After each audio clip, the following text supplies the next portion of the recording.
지금부터는 예시를 빠르게 들어줄게요. 지금 이거는 신용복의 그림의 뒤에 배경에 있는 절벽이거든요. 그래서 보면은 조금 선을 이거보다 얇게 해도 되고 이 정도만 해도 괜찮아요. 대신에 앞에 있는 주인공들이 조금 더 진해야 되겠죠. 먹선으로. 지금 전체적으로 선을 그렸고 갈피를 사용을 했는데 여기 예시만 보여줄게요. 붓을 최대한 물을 적게 제거를 한 뒤에 문질러서 약간 단묵, 즉 옅은 묵을 만든 다음에 키친타올이나 화선지로 물기를 제거하고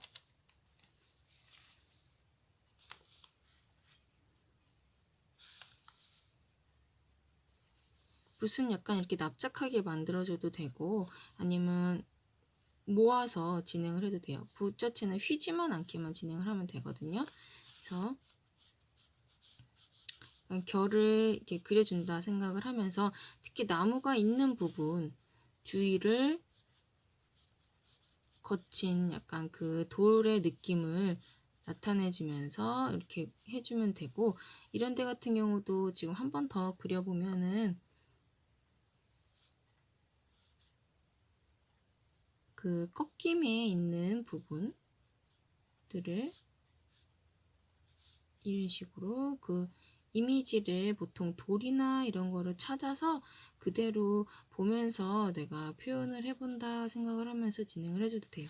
그래서 이렇게 위에다가 이렇게 해주고 만약에 이런 식으로 수정을 할 경우에는 이 기존 먹색보다는 조금 더 농도를 올려주면 괜찮아요. 만약에 이 기존에 있던 먹색보다 농도가 조금 연할 경우에는 이 부분이 좀 탁해질 수도 있거든요.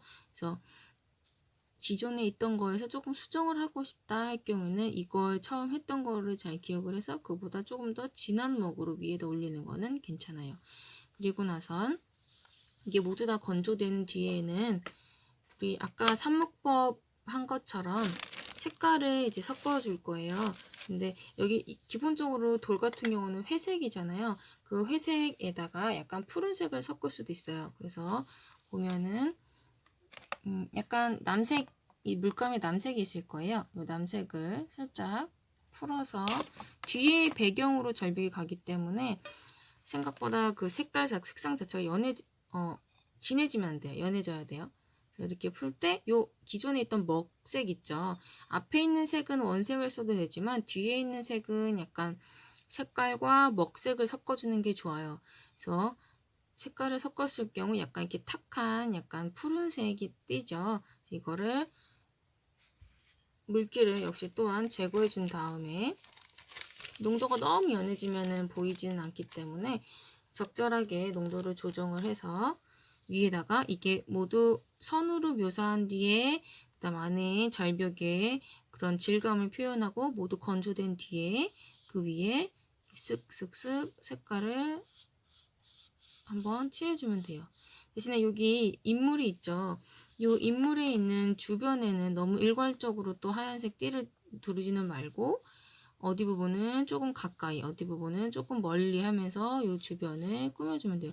이 주변으로 색깔이 갈 때는 너무 진해지지 않도록 어차피 이제 뒤에 있는 배경이기 때문에 진해지진 않을 거지만 그래서 주변에 꽃을 이렇게 칠할 경우에는 여기 지금 꽃은 칠하진 않아 여기 부분은 꽃이 칠해져 있지만 여기는 꽃이 칠해져 있지 않죠. 거기 부분을 피해서 색깔을 칠해주고 여기 부분도 꽃이 칠해져 있지 않으니까 그 부분을 피해서 색을 칠해주고 꽃 부분 같은 경우도 똑같이 붉은색을 예를 들면은 붉은색을 사용을 할 거예요. 이거는 작은 붓 묘사를 해야 되기 때문에 붉은색을 살짝 묻힌 다음에 똑같이 접시에 풀어줄 거예요.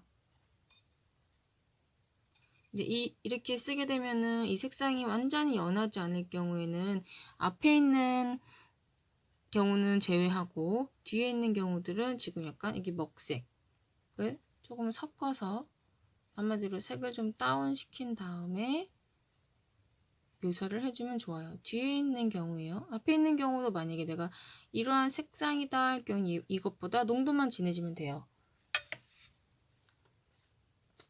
그 상태에서 지금 나머지 하지 않은 곳을 한번 해볼게요. 꽃잎이라고 생각을 하면 돼요. 그래서 그냥 둥글게 둥글게 그냥 정말 점 찍는다라는 생각이긴 하지만 이 모양에 따라서 이 줄기 가지에 따라서 작은 나무인 거죠. 꽃나무 이런 식으로 점을 찍어주면 되고, 내가 조금 큰 부분을 한다 생각하면은 물 농도를 조금 올려서 좀 가만히 머물러주면 얘가 붓 안에 물이 이 화선지 위로 나와요. 그래서 조금은 점점점 커져요. 작게 했을 경우에는 작지만 빠르게 했을 경우에는 어느 정도 시간차를 두면은 이렇게 커진다는 거. 주변에 이제 작은 것들도 크기도 다양하게 이 주변에 꽃잎에 따라서 이렇게 꾸며주면 됩니다. 이 뒤도 마찬가지고요. 다른 예시를 보여줄게요. 옆에 이 뒤에 다른 것들도 아마 풍경의 모습이 똑같을 텐데 이 뒤에 보면은 이런 풀 같은 게 있어요. 그러면 이런 풀 같은 경우도 먹선을 그려준 다음에 그 위에다가 우리 풀 위에 잔디 위에 풀이 자라잖아요. 이런 식으로 찍어주면 돼요. 너무 기계적이지 않게만 찍어주면 됩니다.